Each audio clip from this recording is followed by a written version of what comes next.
Very patient in there.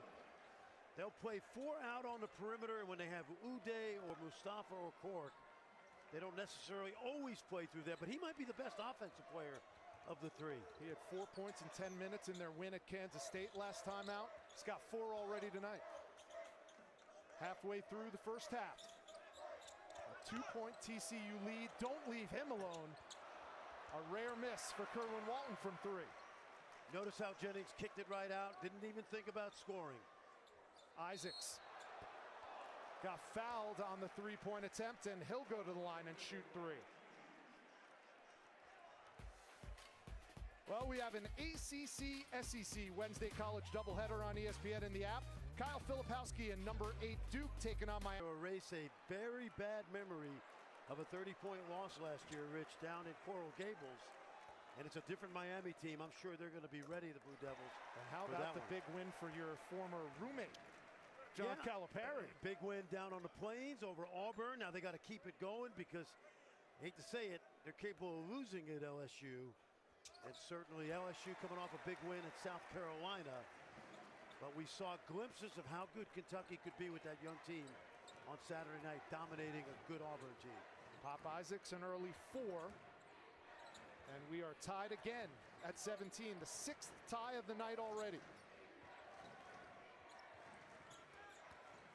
Nelson, nice look. Mustafa again. Great penetration by Jameer, under control, draws to the big fella, and he drops it off nicely. You know, he's not Mike Miles, but he certainly is a reasonable facsimile. The great guard who's now at the Dallas Mavericks. Same speed. Isaacs, tough 2, rolls off. And here come those fast-breaking frogs looking to push the pace. Tennyson. Miller had the offensive rebound taken away. Quick hands on both ends so far defensively. Nice pass. And Williams an easy 2 off the feed from Isaacs. Hey, Rich, we're 11 minutes in. I got to tell you, if you're watching at home, the intensity level on the court right now is incredible. It feels like we're in Kansas City already. It really does. It really does. And we know that feeling. These are 2 teams that could do damage in the tournament. Mustafa again. I can tell you, we didn't have this kind of offense last night in Houston. But part of that was 2 even better defensive teams, I think, than these 2 good ones.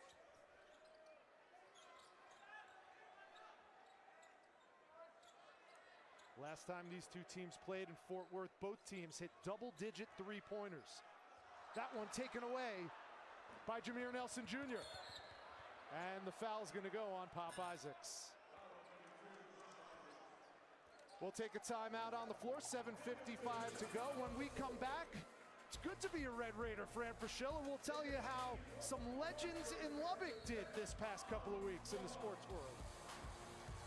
Foul is called. Well, we have 5 college basketball games coming up on Saturday on ESPN starting at noon Eastern. We're highlighting these 3 for you. 2 top teams in the ACC squaring off at 4 Eastern. Number 10 UNC hosting Virginia. Then it's Texas and number 9 Kansas. And at 8 Eastern, 2 SEC teams getting after it. Number 5 Tennessee hosting Texas A&M. Yeah, and Tennessee was in a dogfight at Missouri. I think they pulled away. And A&M was losing at home to Arkansas, a team that has really struggled this year. Big surprise. Texas is playing better. They're going to get an opportunity to win at Allen Fieldhouse. Rich, I told you, I think Kansas is on its way back. Healthy, week off, 2 home games. Hard to think they'll lose any home games by the end of the season. Hard to believe that's the only scheduled meeting between the Longhorns and the Jayhawks this year. The final one, at least in regular season Big 12 play. 7 on the shot clock. Peavy scoreless so far, coming off a 26-point effort. Here's Coles. Shot clock running down. Offensive rebound. E-Man. And he puts it up off the glass and will go to the line for his efforts. E-Man is such a competitor. He can score from the 3-point line. He posts you up. He can offensive rebound. Just watch him on the backside. Excellent.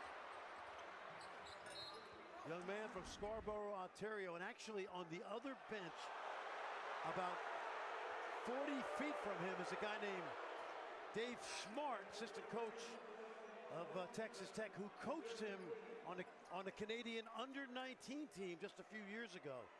E-Man, he was telling me today, Coach Smart, E-Man and Andrew Nembhard, now the Pacers, were his two best players. There you see Coach Smart.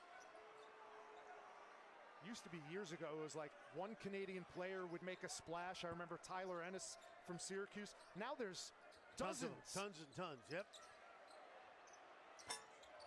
That three off the mark. Remember, this is a resilient TCU team on the road, Rich. That's a foul. That foul's going to go on Washington. Neither team shooting it very well from outside. Combined 1 for 13 from three. All the damage being done in the paint.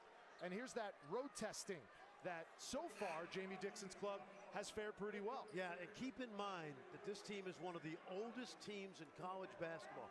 I think they're number 3 on the Ken Pom experience rankings.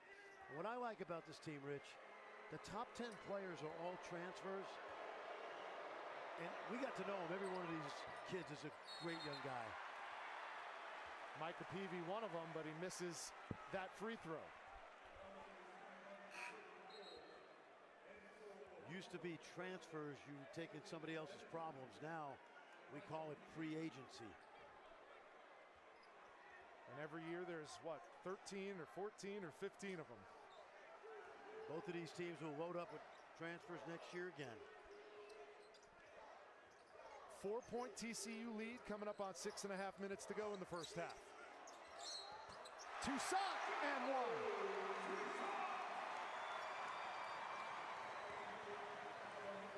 We saw Joe go all the way to the hoop a little while ago, and watch now using that speed, but stopping on a dime. Whoop, whoop, whoop. Hey, he might have dragged that foot, but not enough for me to call that a travel. Watch this right here. Whoop.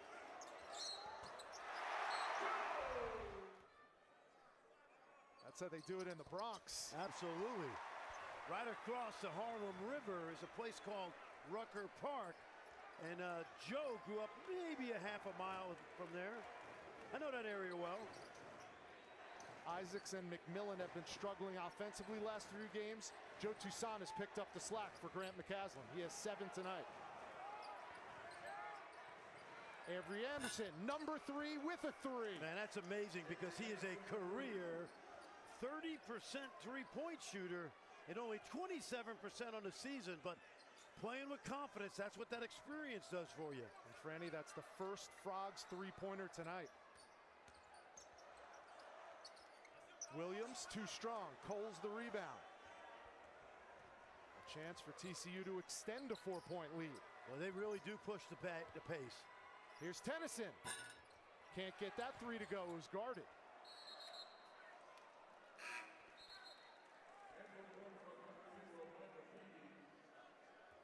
Rich, even with the 2 big guys out, 1 for each team, both of these coaches going deep in their bench.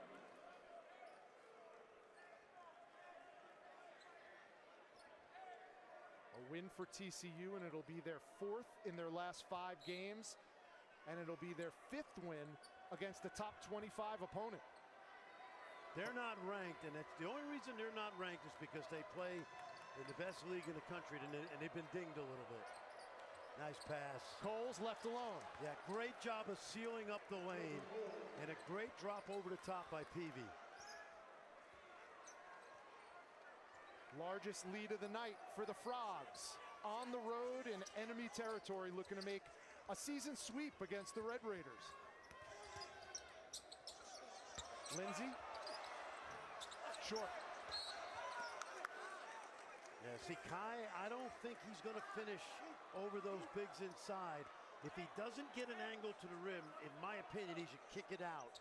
He's not yet physical enough to score through the traffic of these 22 and 23-year-olds. 6'8", 215-pound sophomore out of Denton, Texas, by way of University of Georgia. Walton got fouled on the 3-point attempt. Tennyson has played a lot of basketball. He can't invade that shooter space. Nobody knows that better than him. Or his coach. telling him. Jamie Dixon took this job over in March of 2016. Came back to his alma mater. And of course, he did an amazing job at Pitt. And the time was right. Big 12 admission by TCU. And boy, what a job he's done back at his alma mater. In Jamie's tenure in Fort Worth, 5 road wins against 5 top 25 teams. Looking to make it 6 with a victory tonight. You know, he had a few of those in the Big East too, That's Rich. right. You know, more than 5, I guarantee you. Being a Syracuse alum, I remember some of those. Yeah, right. They were one of the very few teams that carved up that 2-3 zone. Walton goes 3 for 3, slicing the TCU lead in half, 28-25, under 5 minutes to go in the first half. Here's Peavy, still scoreless. Tip ball, and here comes Texas Tech. They could tie it with a 3.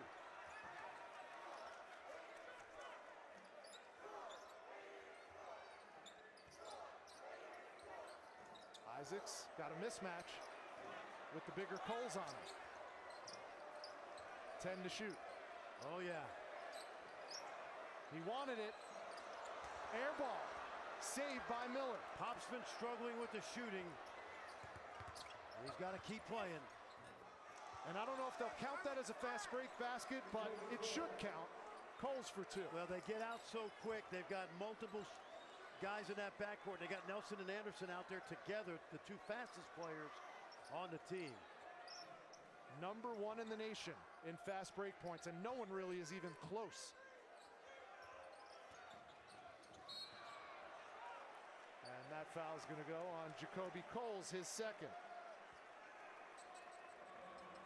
We'll take a timeout, our final media timeout of the first half. TCU with a 5-point lead. ESPN's exclusive presentation of college basketball, presented by Progressive, is brought to you by Phillips 66, proud sponsor of Big 12 basketball.